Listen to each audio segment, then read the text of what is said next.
Hey there, my name is Roger Rugi, and I am a mentor with Pathfinder Resilience. I'm here to help you build cognitive capital, and we're focusing on one of the lowest hanging fruits, sleep, and enhancing that so we get to that sweet spot, 7.5 to 8 hours.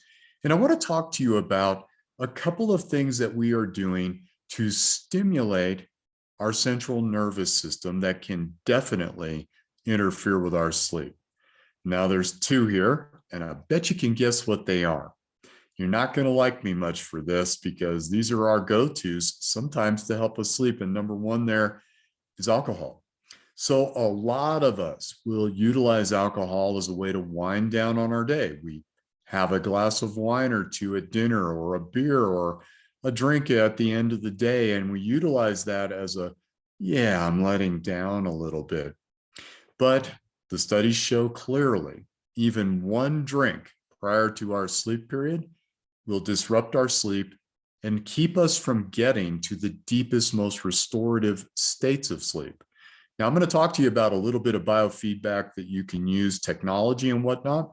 One of those things is the Aura Ring. That's what I'm wearing here. This tracks my sleep data. Undoubtedly, and this is anecdotal for me only, but studies have shown us the same result because I never believe anything. I have to put it all to the test. When I have one drink, my sleep is off. I don't have the same numbers that I have when I don't have a drink. So it really does affect us. So here's the deal. If you find that you're struggling getting to that sweet spot of 7.5 to 8 hours of sleep, or you're having difficulty falling asleep, or you're waking up in the middle of the night and having trouble falling asleep, try just eliminating alcohol and do it for about a 7-day window so you can get a good, consistent read on how that's working for you. It may or may not make a difference, but it's worth putting to the test because the vast majority of people I work with, they have this issue. Alcohol definitely will affect their ability to get to that deeper quality sleep state. So just check it out for yourself. See if that's something you want to make a change and an adjustment to. The other one, and oh man, most people really hate me for this one, caffeine. Yeah, I know.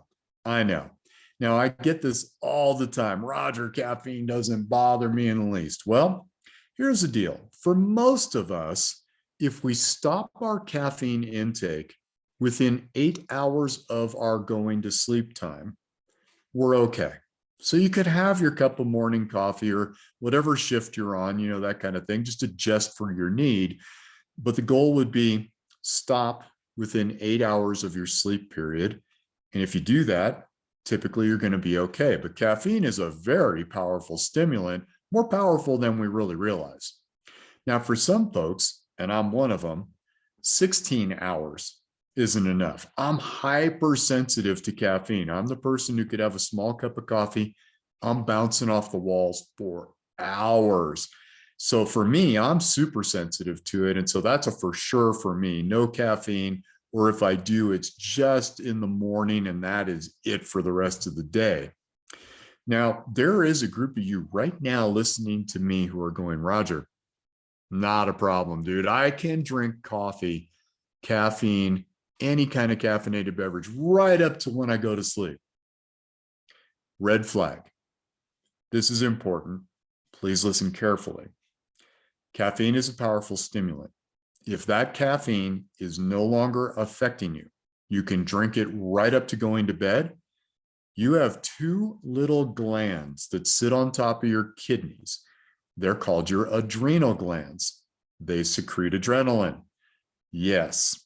When we are in adrenal fatigue or adrenal burnout, caffeine won't stimulate that adrenaline anymore, and we can drink that coffee right up to our sleep period.